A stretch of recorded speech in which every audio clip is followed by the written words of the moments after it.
नाम दिया था और वो था वर्बल नाउन, क्योंकि दिखने में तो ये वर्ब लगते हैं लेकिन काम नाउन का कर रहे होते हैं।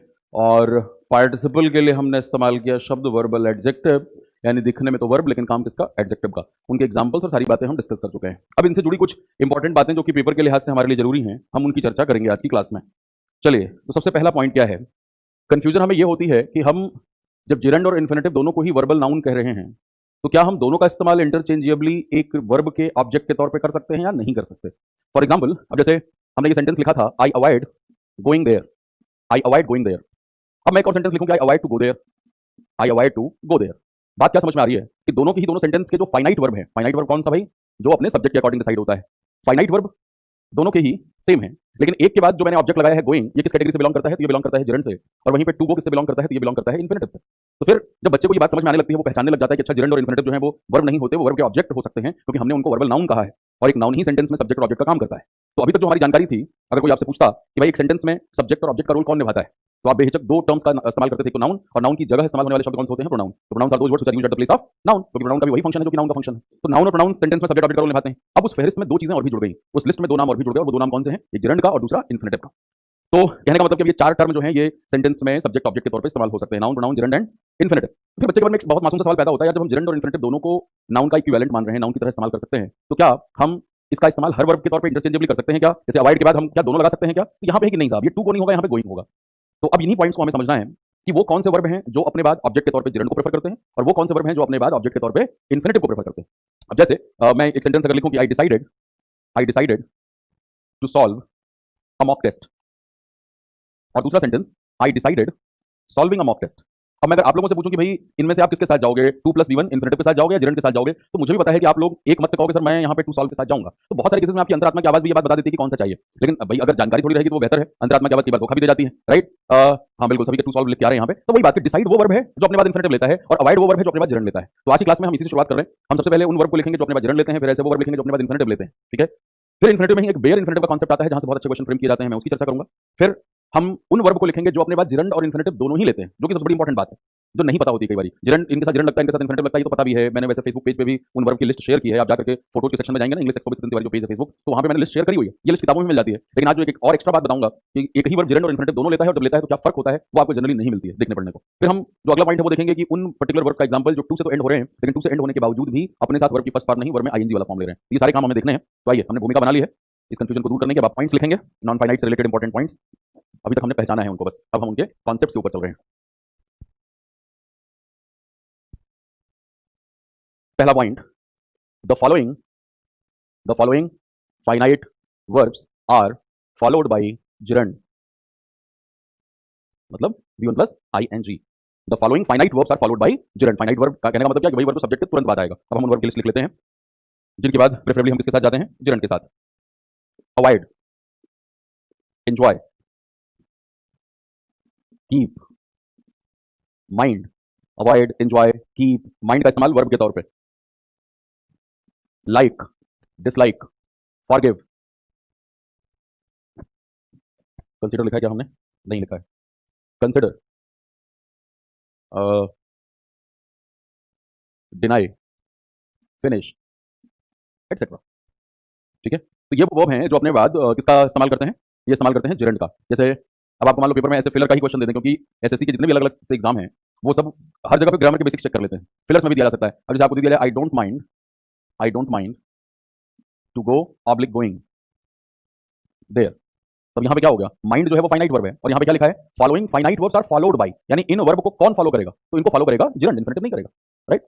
तो ये यही इस लाइन का मतलब है कि इन फाइनाइट वर्ब को फॉलो किसके द्वारा किया जाएगा, जिरंड के द्वारा। अब हम इसमें दूसरा पॉइंट ऐड करेंगे, the following finite verbs are followed by infinitive, यानी 2+V1। The following finite verbs are followed by infinitive. अब आइए इसके एग्जांपल देख लेते हैं। इन्फिनेटिव, रिफ्यूज, डिसाइड, अभी हमने डिसाइड का एग्जांपल लिया था, I decided to open, I decided to attempt, offer, appear, determine, hope, wish, prefer, plan, seem, expect, manage, etc.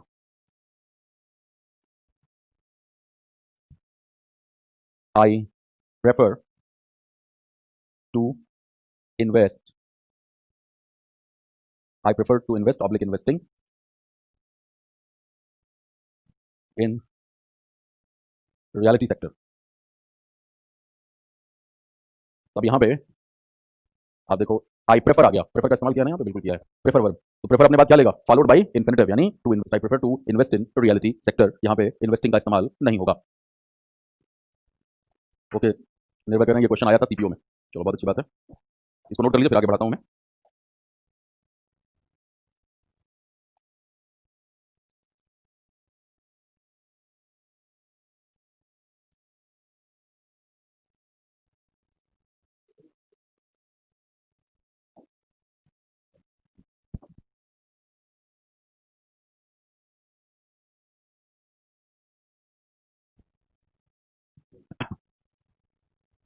अरे बहुत सारे हैं योगेश, मैं इसीलिए ना आज आप लोगों को के साथ फिर से शेयर कर दूंगा, फेसबुक पेज पे पहले शेयर हुआ है, उसको डाउनलोड कर लेना, उतना हम बैठ के लिखेंगे तो उसमें टाइम खराब होगा। बस हमें ध्यान में ये रखना है कि अच्छा ये इस तरह से कैटेगराइज होता है, ये ऐसा नहीं मामला है कि हवा हवा में है कि नहीं पता नहीं किसके साथ जरण लगता है, दोनों लगा सकते हैं, तो वो हम कैटेगराइजेशन कर रहे हैं। अदरवाइज इनकी संख्या खूब सारी, तो वो मैं आपके साथ शेयर किया हुआ है, आपको ढूंढ लेंगे तो अच्छी बात है, नहीं तो मैं फिर से देखूंगा, एक बार रीशेयर कर दूंगा उसको आपके लिए, तो आप उसको डाउनलोड करके मोबाइल में रख लीजिएगा, उसमें पूरा लिखा हुआ है कि इनके बाद जिरंड, इनके बाद इन्फिनिटिव। जो आगे बात बताऊंगा जहां पे जिरंड और इन्फिनिटिव दोनों लगते हैं, वो आपके लिए खासा इंपॉर्टेंट होगा, ठीक है। हाँ, टेलीग्राम पे भी कर दूंगा, बिल्कुल बालकिशोर। प्रैक्टिस बैच में आई थिंक अभी भी एडमिशन ऑन है, क्योंकि प्रैक्टिस बैच है तो उसको टीम ने ओके रखा हुआ, बच्चों को जैसे जैसे पता लग रहा है, तो प्रैक्टिस बैच में अभी भी एडमिशन ऑन है, तो उसमें और वो आई थिंक बंद ही हो जाएगा, टाइम पूरा ही होने वाला है उसका। तो और उसमें हम रोज कम से कम 2-2 सेट प्रैक्टिस कर रहे हैं, तो उसकी उससे बहुत मदद मिल रही है, बच्चों को एक आइडिया लग जा रहा है कि कैसे वो 25 क्वेश्चन सीजीएल प्री के हम 12 मिनट में कर सकते हैं। तो मैं बार बार ये बात बोलता रहता हूँ कि एसएससी के एग्जाम में मुश्किल सबसे सीजीएल माना जाता है, बाकी चाहे वो सीएचएसएल हो, एमटीएस हो, स्टेनो के एग्जाम्स हो, उस तैयारी में वो ये सारे एग्जाम तो आपके कवर बहुत आसानी से हो जाते हैं। तो आप किसी भी एग्जाम की प्रिपरेशन कर रहे हैं, आप रेकमेंड कर सकते हैं, और मेरे ख्याल से कल या आज या कल में ये बंद भी हो जाएंगे एडमिशन प्रैक्टिस बैच के।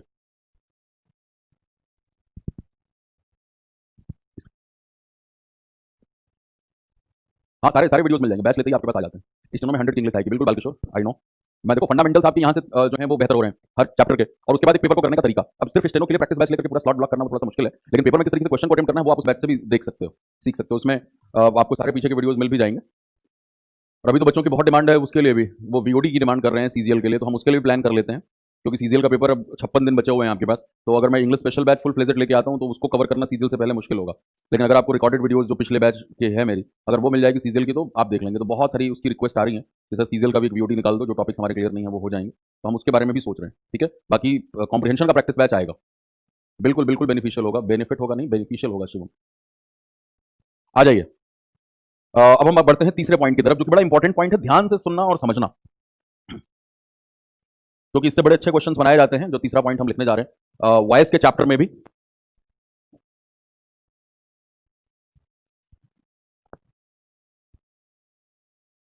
Third point, the following finite verbs are followed by bare infinitive. एक टर्म आप देख रहे हैं क्या, बेयर इन्फिनिटिव। और बेयर इन्फिनिटिव का मतलब क्या है भाई, इन्फिनिटिव का स्ट्रक्चर होता है 2 + E1, बेयर इन्फिनिटिव करने का मतलब आपने इन्फिनिटिव को रंगा कर दिया, उसका 2 छीन लिया, यानी बेयर इन्फिनिटिव का मतलब सिर्फ वर्ब की फर्स्ट फॉर्म जिसमें 2 का इस्तेमाल ना हुआ। तो हमारे पास कुछ ऐसे वर्ब हैं जो अपने बाद बेयर इन्फिनिटिव लेते हैं, और उनके केसेस हम देख लेते हैं यहाँ पे। मेक है, बिड है, लेट है, ये तो बार बार पेपर में ये देखने को मिलता है, यहाँ से अच्छे क्वेश्चन बनाए जाते हैं। मेक, लेट, बिड, उसके बाद है see, watch, notice. Make, bid, let, see, watch, notice, help. अभी हम इनके एग्जाम्पल से बात समझते हैं।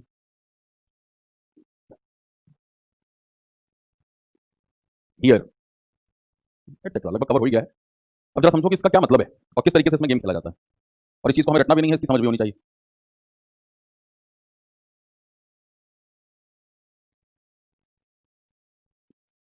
You made me understand oblique to understand this concept. I was made to understand oblique understand this concept. अब देखो आप, मैंने दोनों ही सेंटेंसेस में मेड वर्ड का इस्तेमाल किया है, मेड जाहिर तौर पे मेक से ही पैदा हुआ है, और ऊपर हमने कानून क्या लिख रखा है कि ये जो वर्ब है जो हमने यहाँ से लेकर के यहाँ तक लिखे हैं, ये अपने बाद बेयर इन्फिनेटिव लेते हैं, यानी इनके बाद जो वर्ब आप लगाओगे इसमें टू का इस्तेमाल नहीं होगा।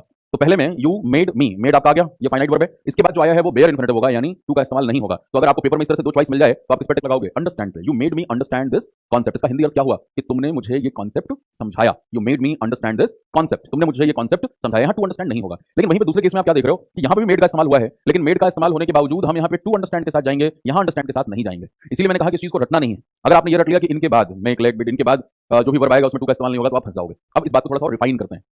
आपने जब मेक के इस्तेमाल के साथ एक सेंटेंस एक्टिव वॉइस में लिखा तो आपने बेयर इन्फिनेटिव का इस्तेमाल किया, you made me understand this concept, ये एक्टिव वॉइस में था कि तुमने मुझे ये कॉन्सेप्ट समझाया।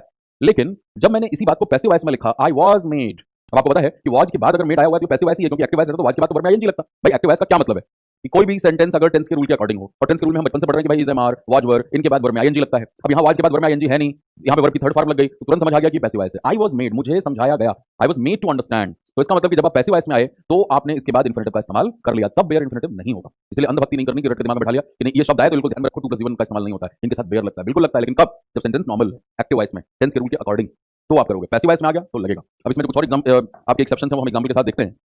पहले तो इसी को थोड़ा पक्का कर लो, जैसे हम हेल्प का एग्जाम्पल ले लें। हेल्प के एग्जाम्पल के साथ एक सेंटेंस बनाते हैं।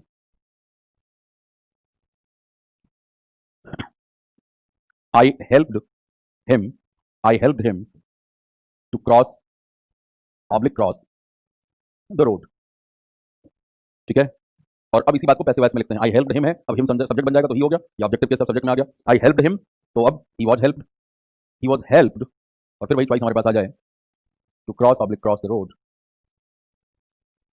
तो क्या नजर आ रहा है? I helped him cross the road and he was helped to cross the road. तो वही चीज कि आपने जब पैसिव वॉइस का इस्तेमाल किया तो टू प्लस वन आ गया, लेकिन जब एक्टिव वॉइस में लिखा तब इसका इस्तेमाल नहीं हुआ।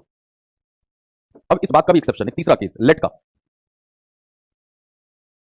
आई cannot let you go, oblique let you to go, और अब इसी बात को अगर पैसिव वॉइस में लिखो, I can't let you go, अब यू जो है वो सब्जेक्ट बन जाएगा,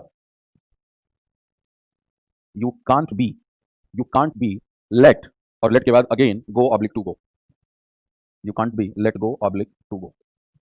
हाँ जी, अब ये केस जो लेट का केस है हमारा, पहला वाला तो आपका क्या था, दिस वाज, ये मेक का एग्जांपल ले लिया, दूसरे में हमने हेल्प का एग्जांपल ले लिया, और तीसरे में हम एग्जांपल ले रहे हैं लेट का। लेट के केस में क्या है, यहाँ पे दोनों ही केस में आप बेयर इन्फिनेटिव का इस्तेमाल करेंगे। ये अलग बात थी थोड़ी, क्योंकि ऊपर वाले दोनों केसेस में आपने क्या देखा कि हम जब एक्टिव वॉइस में लिख रहे हैं तब तो हम बेयर इन्फिनेटिव ले रहे हैं, तब उस शब्द के पहले टू का इस्तेमाल नहीं हो रहा, लेकिन जब हम पैसिव वॉइस में लिख रहे हैं तब टू का इस्तेमाल हो जा रहा है। और मुझे नहीं लगता कि आपको ये वाले सेंटेंस में कुछ अटपटा भी लगा होगा, आप बचपन से इस तरीके से बोलते भी आ रहे हो, right. He was made to, अगर थोड़ा बहुत भी पढ़ते लिखते हो तो ये सेंटेंस सुने हुए हैं आपने, लेकिन मैं आपको बार-बार इसलिए रटने के लिए रोकता हूं कि हर कॉन्सेप्ट के अंदर जो अंदरूनी बातें हैं उनको समझना है। अब ये भी ना रट के बैठ जाओ कि एक्टिव वॉइस में बेयर लगेगा बट पैसिव में टू प्लस वन आएगा, इन्फिनेटिव लगेगा। मैंने तुरंत दो बता करके तीसरा झटका आपको दे दिया, क्योंकि ये इसके अंदर भी एक्सेप्शन हो गया। लेट वो केस है जहां पे आप चाहे उसको एक्टिव में लिखो या पैसिव में लिखो, दोनों ही केसेस में हम बेयर का इस्तेमाल करेंगे। I can not let you गो, इसका क्या मतलब हुआ, मैं तुम्हें जाने नहीं दे सकता, and you can't be let गो, तुम्हें नहीं जाने दिया जा सकता, ये इसका हिंदी अनुवाद है, राइट। जो भाई बंधु हमारे हिंदी समझने में थोड़ी दिक्कत होती है उन्हें, तो ये इसका हिंदी मतलब हिंदी अनुवाद हो गया। और देखा क्या आपने कि दोनों ही सूरतों में, in both the cases we observed that we are using bare infinitive, right. चलिए भाई, हेल्प की भी तो कोई कॉन्सेप्ट है सम्राट, यहाँ पे भी तो वही देख रहे हो, हेल्प के बाद bare infinitive, I helped him, मैंने उसे रोड पार करने में मदद की, ये इसका हिंदी अनुवाद हो गया। आई हेल्प्ड हिम क्रॉस, तो पहला क्या लिखा है यहाँ पे, फॉलोइंग फाइनाइट वर्ब, ये फाइनाइट वर्ब है, ये किसके द्वारा फॉलो किया जाता है, बेयर इन्फिनेटिव के द्वारा। इसका मतलब इसके बाद आने वाला वर्ब में टू का इस्तेमाल नहीं होगा, तो नहीं हुआ यहाँ पे। तो बिल्कुल जो मेक का केस है वही हेल्प का भी केस है, बस लेट का केस इनसे अलग है। इतनी बात सभी को समझ में आ गई? Everybody is clear?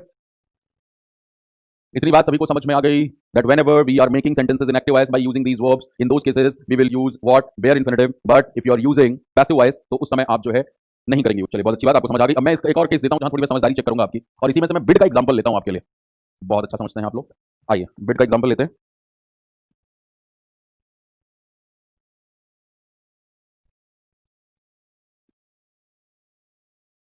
His mother bids him play oblique to play with friends. He is bid oblique bidden play oblique to play with friends. अब आप यहां पे क्या देख रहे हो, यहां पे दो केसेस मैंने दे दिए। आपको पता है हमने बिड को कंफ्यूजिंग वर्ड में डिस्कस किया था, और क्या डिस्कस किया था कि बिड का second and third form bid भी होता है, और बिड का second form bed and third form बिडन भी होता है, लेकिन फर्स्ट फॉर्म तो दोनों में सेम है।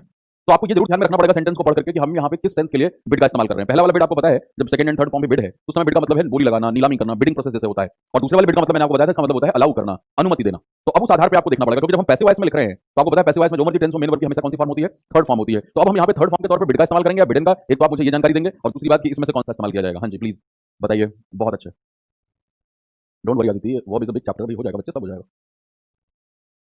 बहुत बढ़िया, निर्भय सोलंकी, प्रियरंजन, अजय, प्रदीप, कैमोफ्लेज का एक्सप्लेन कर दीजिए, कंफ्यूज हूँ। अच्छा जी प्रदीप, रेलेवेंट क्वेश्चन पूछना चाहिए भाई अभी, ठीक है ना।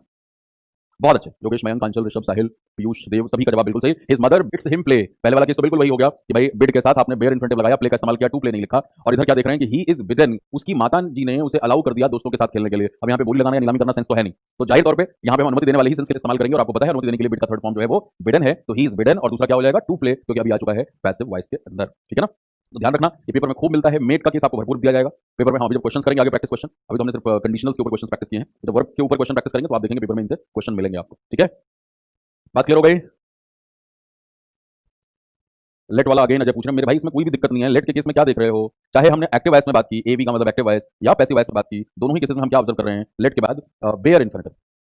तो ये जो चार केसेस आपकी आंखों के सामने आए, इसमें कोई नई बात नहीं थी। चार केसेस जो हमने डिस्कस किए उनसे हमें क्या समझ में आ रहा है, हमें समझ में आया कि इन वर्ब के अंदर जब हम एक्टिव वॉइस में बातें लिखते हैं तो उस समय तो हम बेयर इन्फिनेटिव का इस्तेमाल करेंगे, लेकिन पैसिव वॉइस में नहीं होगा। और इस बात का एक एक्सेप्शन सिर्फ लेट वाला केस हमें देखने को मिला कि लेट के केस में चाहे हम एक्टिव वॉइस में बात करें या पैसिव वॉइस में बात करें, इन दोनों ही केसेस में हम बेयर इन्फिनेटिव का इस्तेमाल करेंगे। बस इतनी बात आपको ध्यान रखनी है। और दूसरा बिड के केस में, क्योंकि बिड के सेकंड एंड थर्ड फॉर्म दो पैटर्न के हमें दिखते हैं, तो हमें ये क्लैरिटी जरूर होनी चाहिए कि किस सेंस में बिड का इस्तेमाल वहां पे किया जा रहा है, ठीक है।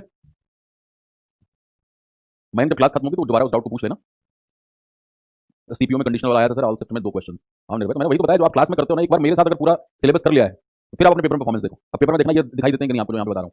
तो जो लोग पेपर देते हैं उनको तुरंत समझ में आता है कि हाँ अभी जैसे यहाँ निर्भय लिख रहे हैं कि दो क्वेश्चन हर शिफ्ट में आया था। मैं शुरू से बोल रहा हूँ, इसीलिए अपने मेंटर के ऊपर भरोसा करना चाहिए। आप शायद हो सकता है आप बहुत रिसर्च करके तैयारी कर रहे हो, ये भी हो सकता है कि दोस्त यार तैयारी कर रहे थे आपने भी कर लिया, तो आपको लगता है कि हर चीज में अलग अलग हो जाएगा। अरे मेरे भाई, noun, adjective, verb, adverb, fundamental थोड़ी चेंज हो जाते हैं। कोई भी एग्जाम आएगा इन्हीं से क्वेश्चन बनाए जाएंगे। तो एक बच्चे ने अगर यही इंग्लिश स्पेशल की खासियत है, इसलिए मैं बार बार कहता हूँ कि हर एक एग्जाम के लिए पूरी तैयारी आपकी करा देता है बेसिक्स की।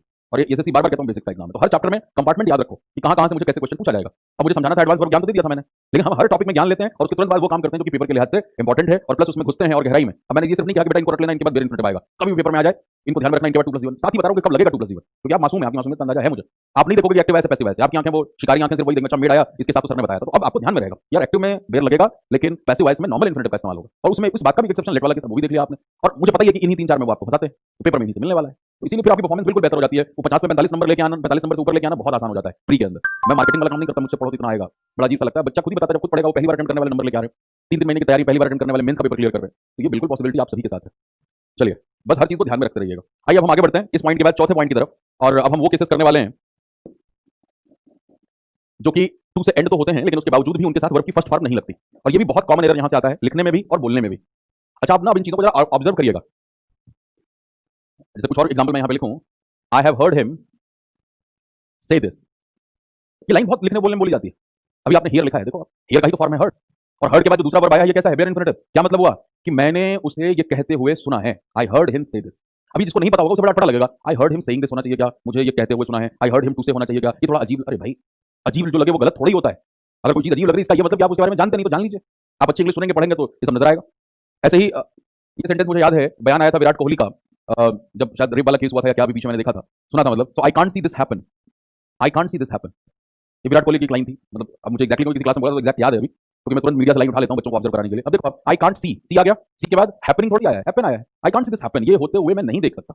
तो आप जो भी कॉन्सेप्ट सीखते हैं क्लास में, ये पेपर के लिए तो उपयोगी है ही है। आप अपनी आंखें और कान खोल के रखें कि भाई मैं जब कुछ पढ़ूं कुछ सुनूं तो इन चीजों को ऑब्जर्व करूं, क्योंकि यही चीजें आपको पड़ी लगती थी। कंडीशनल सेंटेंसेस कितना पता लगता था, आज तक नहीं पता लगता था शुड हैव, कुड हैव, ये क्या लगा होता है। शुड तो समझ में आता है, कई बार शुड के साथ हैव आ जा रहा है, फिर उसमें कई बार बीन और आईएनजी आ जा रहा है, कई बार जो है वर्ब की थर्ड फॉर्म आ जा रही है। अब सारी क्लैरिटी है। इसलिए इंपॉसिबल कंडीशनल के 4 स्ट्रक्चर हमने किए, चारों में क्लैरिटी हो, दोनों एक्टिव वॉइस में, दोनों क्लॉज, दोनों पैसिव वॉइस में, फिर एक में इफ वाला क्लॉज एक्टिव, दूसरा पैसिव, फिर इफ वाला पैसिव, दूसरा एक्टिव। तो ये सब क्यों सारे परमुटेशन कॉम्बिनेशन कराता हूं कि आप जब अंग्रेजी की खुराक लें, पढ़ने में, सुनने में, देखने में, तो आपको चीजें पड़ी न लगें और आप उन कॉन्सेप्ट्स को रिलेट कर पाए। जितना रिलेट करोगे उतनी अंग्रेजी बेहतर होगी भाई। इसलिए सब एग्जांपल देता रहता हूं। अब चौथे सेक्शन की तरफ चलते हैं। चौथे सेक्शन के लिए पहले एक छोटा सा सेंटेंस हम ये बोलते हैं कि I am looking forward to meet him, I am looking forward to meet him. अब ये सेंटेंस इतना बोल बोल के घिस चुका है ना कि हमें ये बिल्कुल सही लगता है, हमें लगता है ठीक ही तो है। बट अगर इस सेंटेंस को कभी कोई पूछे कि गलत है या सही है, तो ये सेंटेंस का स्ट्रक्चर गलत है।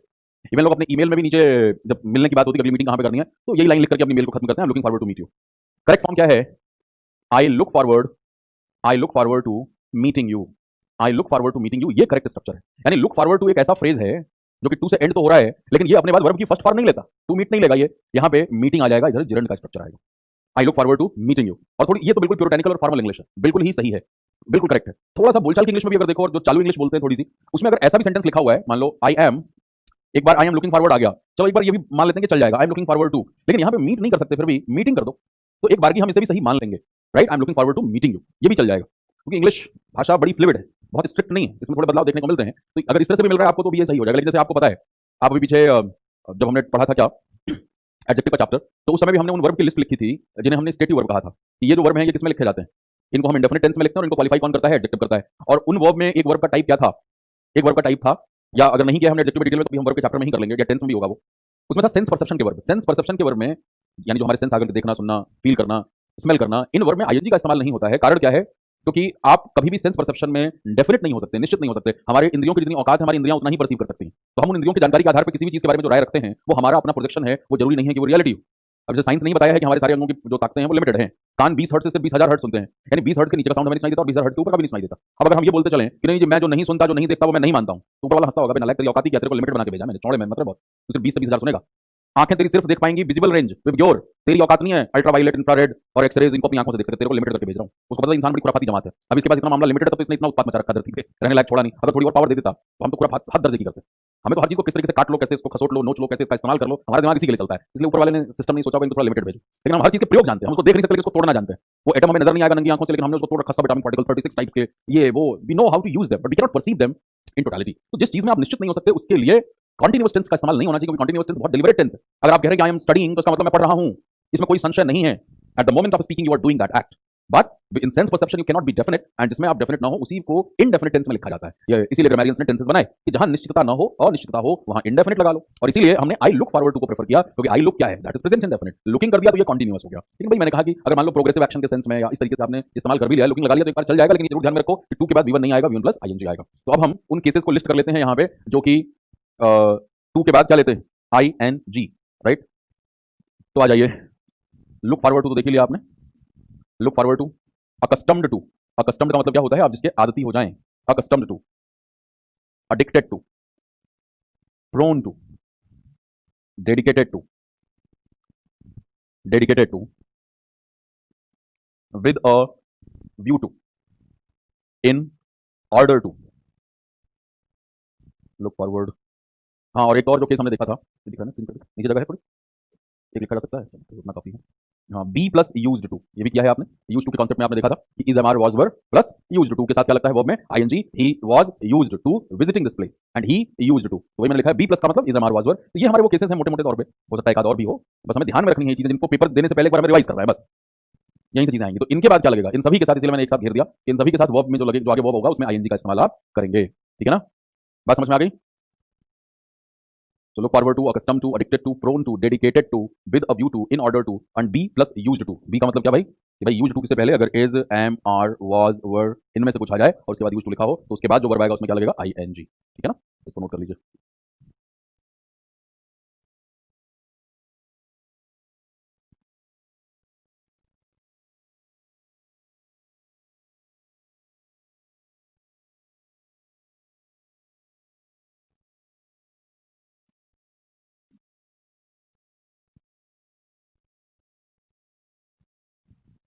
प्रदीप सर, अब कॉमन एरर के सारे क्वेश्चन सॉल्व हो रहे हैं, चलो बहुत अच्छी बात है। तो ये हमारा केस हो गया, आपने नोट कर लिया होगा। और जो हमारा अगला पड़ाव है, God help me to let her go, Priyaranjan, हाँ बिल्कुल सही है, भगवान मेरे को मदद करो उसे जाने में, उसे जाने देने में। अब जो हम कर रहे हैं ये सबसे इंटरेस्टिंग पार्ट होगा, जिसमें थोड़ी सी अंग्रेजी की और गहराइयां आपको पता लगेंगी।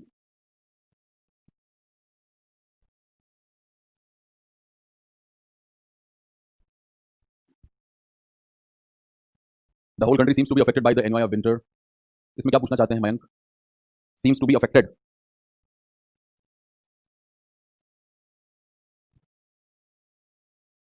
अब आप दो कॉलम्स बनाएंगे यहाँ पे, ये वाले केसेस मैं कल डिस्कस करूंगा, जो मैंने कहा था ना इन्फिनिटिव और एडवांस टाइप। अभी हम सिंपल इन्फिनिटिव के जो तिकड़म है उनको समझ रहे हैं, जो एडवांस टाइप है इसमें प्रोग्रेसिव इन्फिनिटिव आएगा, परफेक्ट इन्फिनिटिव आएगा, फिर पैसिव इन्फिनिटिव आएगा, उन सारे केसेस को देखेंगे, तो कल इसको टैकल करेंगे। वरुण ये दिक्कत दूर हो जाएगी, टॉपिक वाइज पे कॉन्फिडेंस आता जा रहा है ना, उसमें करेक्ट हो रहे हैं, तो पेपर के लिए भी आपको मिसलेनियस प्रैक्टिस करना पड़ेगा। तो एक बार जब सारे चैप्टर्स हो जाएंगे पार्ट्स ऑफ स्पीच के, तब आपको मिसलेनियस में कोई दिक्कत नहीं होगी। अभी दिक्कत इसलिए हो रही है वरुण, क्योंकि हमारे चैप्टर्स है ना, एडवर्ब है हमारे पास, आपका टेंस है, फिर वॉइस है, नरेशन है, तो इन चैप्टर्स के होने के बाद तब पूरी तरीके से कमांड आ जाएगी। Don't worry about that. चलिए, वो वाले जो वर्ब है मैं एक बार उनको लिखा दूंगा आपके साथ, जो अपने साथ क्या लेते हैं, इंडेफिनिट फॉर्म लेते हैं। अब यहाँ पे हम दो कॉलम बनाएंगे।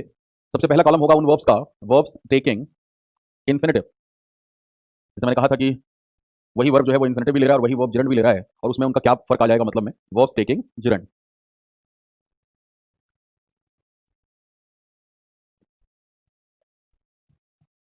सबसे पहले स्टॉप का केस हमने लिया था, आओ उसी से शुरुआत कर लेते हैं। स्टॉप के बाद अगर आप इन्फिनिटिव लेते हैं, स्टॉप के बाद अगर आप इन्फिनिटिव लेते हैं तो इसका क्या मतलब होता है, इसका मतलब होता है टू पॉज, रुकना, जाहिर तौर पे स्टॉप है तो, लेकिन किस तरह से रुकना, तो टेम्पोररीली, यानी परमानेंटली नहीं रुक रहे, टेम्पोररीली रुक रहे हैं आप। और वहीं पे जैसे एक सिंपल सा सेंटेंस में लिखते चलते हैं, I stopped to buy a gift, I stop to buy a gift. अब यहाँ स्टॉप के बाद आपने क्या लगा लिया, टू बाई। तो टू बाई का क्या मतलब है कि भाई आप ऑफिस से घर जा रहे थे और आपने किसी के लिए, किसी का बर्थडे है, कुछ भी है इस तरीके पर, आप रुक करके उसके लिए आपने गिफ्ट खरीदा, तो परमानेंटली नहीं रुक गए। जबकि कई बार स्टॉप का जिक्र होता है उन वर्ब की लिस्ट में जो अपने पास जिरंड लेते हैं, जिरंड भी लेते हैं, इन्फिनिटिव भी लेते हैं, और दोनों के मीनिंग में क्या आ जाता है, फर्क आ जाता है। और अगर वहीं पे आपने स्टॉप के बाद क्या कर लिया, जिरंड लगा लिया, तो तब इसका सेंस क्या हो जाता है, तब इसका सेंस हो जाता है फिनिश, अब बिल्कुल ही बंद हो गया है। या अब पॉज वर्ड भी सही नहीं होगा ना, क्योंकि पॉज का मतलब ही होता है कोई चीज चल रही है बीच में रुक गई हो। ये टेम्पररीली परमानेंटली स्टॉप हो गया। स्टॉप के बाद अगर आपने जिरंड ले लिया तो इसका मतलब क्या हो गया कि वो चीज अब फिनिश हो चुकी है। अब जैसे आपने कहा कि आई स्टॉप्ड टॉकिंग, अब देखो स्टॉप के बाद यहाँ पे जिरंड आ गया, I stop talking to him after that incident. क्या कह रहे हैं आप कि भाई उस इंसिडेंट के बाद मैंने उससे पूरी तरीके से बातचीत बंद कर दी, खत्म कर दी, फिनिश कर हो गया, अब एंड हो गया, तो ये परमानेंट सेंस में आ जाता है। दूसरा वर्ब है आपके पास फॉरगेट। फॉरगेट, देखो फॉरगेट के बाद अगर आपने इन्फिनिटिव लिया है तो इसका क्या मतलब होगा, तो मतलब होगा forget to do something, forget to do something, तब ये सेंस निकल के जाता है कि आप कुछ करना जो है वो भूल गए। जैसे आप कहें कि भाई I forgot, I forgot to lock the house, forgot to lock the house, आप घर को लॉक करना भूल गए, I forgot to lock the house. तो अब यहाँ पे क्या है कि कुछ करना आप भूल गए, लेकिन वहीं पे अगर फॉरगेट के बाद जिरंड आ जाए, ये भी पहला था, दूसरा है फॉरगेट के बाद अगर आपने जिरंड का इस्तेमाल कर लिया तो इसका सेंस क्या निकलेगा, तब इसका मतलब आ जाता है फॉरगेट अ पास्ट इवेंट, यानी एक भूतकाल की घटना, एक पास्ट इवेंट जो है वो आप भूल चुके हैं। I will never forget visiting him in hospital, right, I will never forget visiting him in hospital. अब मान लो आपका कोई प्रियजन किसी एक्सीडेंट के बाद हॉस्पिटलाइज हुआ और आपने उसको बड़े ही बुरे हालात में देखा और शायद वो उसके बाद बच भी ना पाए, और उसकी वो एक स्मृति जो है वो आपके दिमाग में बैठ गई, जिस तरीके से उसका शरीर घायल था, उससे चोट लगी थी, तो आप यहाँ पे आप क्या कर रहे हो, फॉरगेट के बाद आपने विजिटिंग कर दिया कि जब तक मैं जिंदा हूँ मुझे वो दृश्य भूलने वाला नहीं है, राइट। तो ये फॉरगेट पास्ट इवेंट है, और यहाँ पे कुछ करने के लिए अगर आप भूल गए, कोई काम करना तो उधर फॉरगेट आ जाएगा। अब देख लो इसी के साथ लिख लेते हैं रिमेंबर, तो फिर बिल्कुल याद रहेगा, क्योंकि फॉरगेट का अपोजिट हो गया एक तरीके से। रिमेंबर के बाद भी अगर आपने जो है इन्फिनिटिव लगा लिया, फॉरगेट टू डू समथिंग था, यहाँ remember to do something, remember to do something, ये सेंस निकल जाता है, remember to do something, do remember, do remember to read the instructions carefully before starting, कुछ भी before starting the examination paper जो भी है, हमने तो इतनी ही बात समझ में आ गई। Do remember to read the instruction, जैसे हम बार बार सजेस्ट करते हैं कोई भी एग्जाम राइट कर रहे हो, इंस्ट्रक्शन को जरूर पढ़ो। हो सकता है पेपर वालों ने इस बार पिछले बार से पैटर्न थोड़ा सा चेंज कर दिया, आपको थोड़ा ही सा पढ़ के लगा अच्छा इसमें तो यही पूछ रहा होगा, तो पूछ ही कुछ और रहा था, इसलिए इंस्ट्रक्शन को हमेशा ध्यान से पढ़ना है। और रिमेंबर के बाद अगर आप जिरंड लेके आते हैं तो इसका क्या मतलब है कि रिकॉल अ पास्ट इवेंट, याद करना। अब देखो दोनों में एक ही तरह की कहानी हो गई, यहाँ एक पास्ट इवेंट को भूलना है और यहाँ पे एक पास्ट इवेंट को आप फिर से यादें उसकी ताजा कर रहे हैं। I remember, I remember meeting her before, I remember meeting her before. आप क्या कह रहे हैं कि मुझे याद है मैं उससे पहले मिल चुका हूँ, तो उससे पिछली मुलाकात मुझे याद है। हर रिमेंबर के बाद आप क्या लगा रहे हो, जिरंड लगा रहे हो।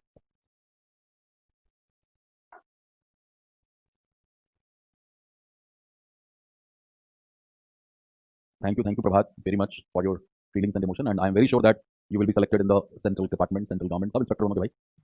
दीपक परेशान मत हो भाई, इन ऑर्डर टू लेकर के आप मुझे दिख रहा है कि परेशान है, डोंट वरी अबाउट दैट, वो सब चीज़ों की क्लैरिटी हो जाएगी। आप देख रहे हो यहाँ पे जिरंड इन्फिनिटिव दोनों आ रही हैं, सारी चीज़ें क्यों बता रहा हूँ, हम इन तरह की चीज़ों को मान के रट के किसी किताब में लिख दिया तो बैठ ना जाए, चीज़ों को ऑब्जर्व कर। अब आप इन ऑर्डर टू इस एक्सप्रेशन को कहाँ पे इस्तेमाल करो उसके ऊपर भी चीज़ें डिपेंड कर सकती है ना, तो आपकी बात बिल्कुल सही, उन केसेस में हम वो की फर्स्ट फॉर्म लगा सकते हैं।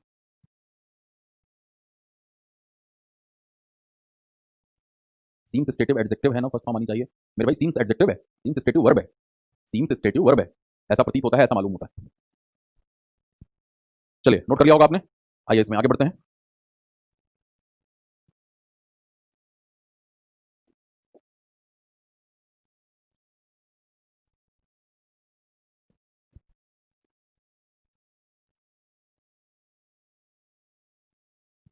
चौथा रिग्रेट।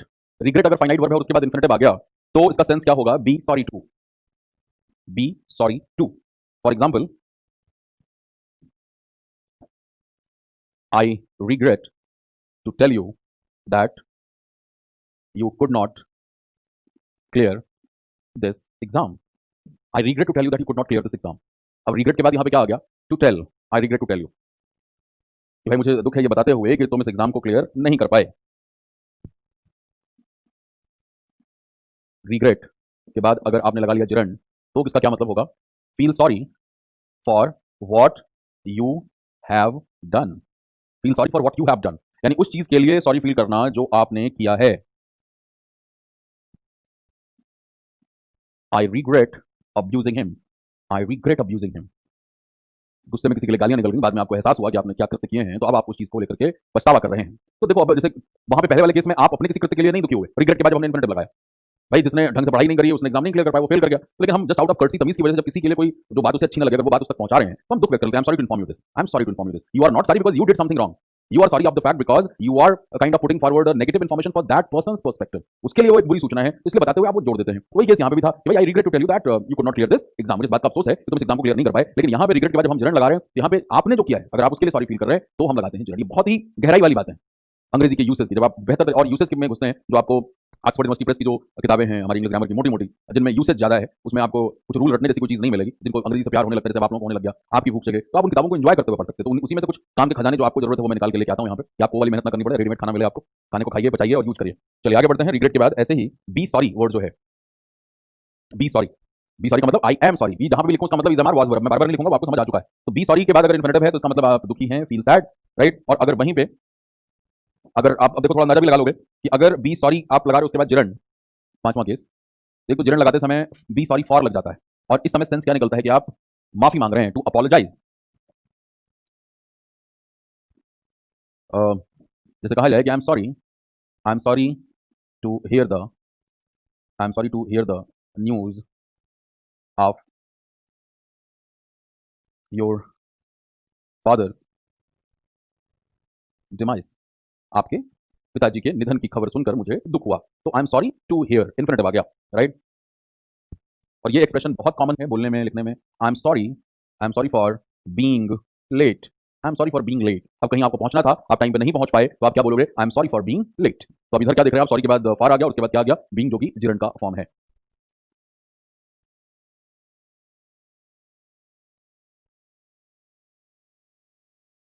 हाँ जी, बात समझ में आ गई?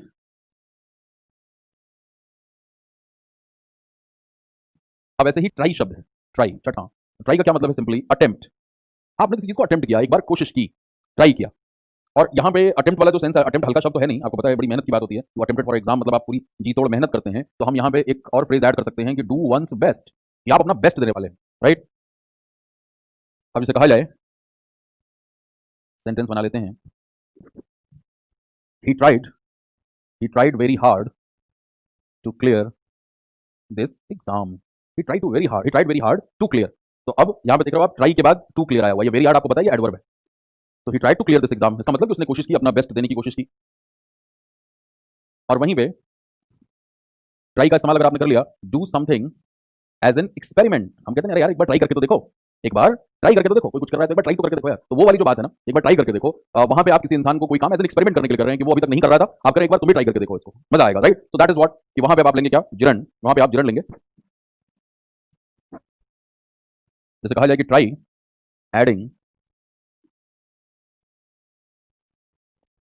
सम more spices in this dish, या इन योर रेसिपी। तो भाई कोई रेसिपी है किसी चीज़ की खाने की और किसी डिश की, और वहाँ पे जो है आप उस इंसान से कह रहे हैं कि तुम्हारे मसाले थोड़े से हल्के लग रहे हैं, थोड़ा सा और स्पाइस ऐड करने की कोशिश करो, एक बार एक्सपेरिमेंट करके देखो, हो सकता है इस बात बाकी लोगों को पसंद आए। तो ये बहुत ही जिसको कहते हैं माइन्यूट डिटेल्स हैं, बड़ी बारीक सी बातें हैं। नुएंसेस जैसे कि अच्छा शब्द है, these are the nuances of finite non finite verbs. ये बड़ी बारीकियां हैं, ये नुएंस्ड नॉलेज है, गहराई वाला नॉलेज है, जिसमें हमें रटना ही नहीं कि इसके साथ जिरंड लगता है, इसके साथ इन्फिनेटिव लगता है, दोनों ही लग रहे हैं, और हम समझ रहे हैं उन चीज़ों को कि इनके मीनिंग में क्या माइन्यूट सा फर्क आ रहा है। तो हमने 6 के करीब आज डिस्कस किए हैं, कल इसके आगे डिस्कस करेंगे, और फिर इन्फिनेटिव के जो हमारे और एडवांस फॉर्म्स हैं हम उनकी बात करेंगे। जो आपकी प्रोग्रेसिव इन्फिनेटिव है, परफेक्ट इन्फिनेटिव है, जैसे आप देखते हैं सीम्स टू बी डन और सीम्स टू बी डूइंग, दोनों ही आता है ना। जैसे कहा जाए he seems to be doing fantastically well. अब यहाँ सीम्स के बाद आपने 2 + V1 नहीं लगाया, 2 + V1 तो साइन लगा लिया, और वहीं पे जब ये एक्टिव वॉइस हो गया और इसी तरह पैसिव वॉइस है it seems to be done, to be के बाद वर्ब की थर्ड फॉर्म आ गई। तो कल ये बड़ा इंटरेस्टिंग पार्ट है, इनकी चर्चा कल हम करेंगे और बड़ा मजा आने वाला है कि क्या क्या चेंजेस इसमें होते हैं इन्फिनेटिव के अंदर, और तब अखबार को पढ़ने में या किसी भी टॉक को सुनने में आपको और मजा आने वाला है कि सीम्स टू हैव बी लग जाएगा, इट सीम्स टू हैव या she seems to have prepared fantastically well, she seems to have prepared. अब टू हैव प्रिपेयर्ड ऐसा प्रतीत होता है कि उसने बहुत अच्छी तैयारी कर चुकी है वो, तो ये परफेक्ट इन्फिनेटिव है। जाहिर तौर पे अगर मान लो कोई है किसी टूर्नामेंट को जीत जाता है, फर्स्ट पोजीशन उसको मिलती है वहां पे, तो इसका ये तो आप नहीं कहोगे ना कि ऐसा प्रतीत हो रहा है, प्रतीत होता है कि वो अच्छी तैयारी कर रही है। अरे वो अच्छी तैयारी कर चुकी है तब आज ये रिजल्ट आया है, खेलने के दौरान तैयारी नहीं हो रही होती, पहले की मेहनत का रिजल्ट आपको मिल रहा है। तो परफेक्ट, वही परफेक्ट शब्द का जो मतलब वही हर जगह इस्तेमाल होगा, यानी वो चीज पहले हो चुकी है, उसका प्रभाव अभी दिख रहा है। अगर प्रोग्रेसिव इन्फिनेटिव है इसका मतलब वो चीज चल रही है अभी, right? He seems to be preparing very well. अब मान लो आपका कोई दोस्त है, आपने कोई कोचिंग सेंटर ज्वाइन करा है जहां वीकली टेस्ट होता है और हर वीकली टेस्ट में आपका वो दोस्त टॉप कर रहा है अपने इंस्टीट्यूट में, तो आप ये कह सकते हो कि he seems to be preparing very well, ऐसा प्रतीत हो रहा है बहुत अच्छी तैयारी कर रहा है वो, क्योंकि उस समय वो चीज कंटिन्यूड है। तो ये सब थोड़ी सी और गहराइयों की बात है, यहां तक मामला पहुंचता ही नहीं है एसएससी के बच्चे का, उसको जो हमने अभी तक चर्चा करी थी ना पहले वाली पिछले क्लास वाली, जो पहचानना और सब्जेक्ट बनता है ऑब्जेक्ट बनता है और वर्ब ऑब्जेक्ट और कॉम्प्लीमेंट, यहीं तक बात पूरी हो जाती है। तो ये आप और एडवांस वर्ब को और एडवांस लेवल पढ़ रहे हैं, लेकिन अब एडवांस शब्द का डर खत्म हो गया आपके मन से, समझ में आ रही है, हर चीज इजीली समझ में आ रही है, कहीं कोई मुश्किल नहीं है। मैंने पहले कहा था वर्ब बड़ा चैप्टर है, इसको बड़े टुकड़ों में ले जाकर के समझाना पड़ता है। तो कल इसके जो बचे हुए केसेस हैं हम उनको डिस्कस करेंगे और जो और एडवांस थोड़े से केस हमको डिस्कस करेंगे, कल समय अगर मिलता है तो कल हम डिस्कशन भी शुरू कर देंगे वर्ब के हैंड आउट का, ठीक है? हाँ, वेरी हार्ड में कोई दिक्कत नहीं है योगेश।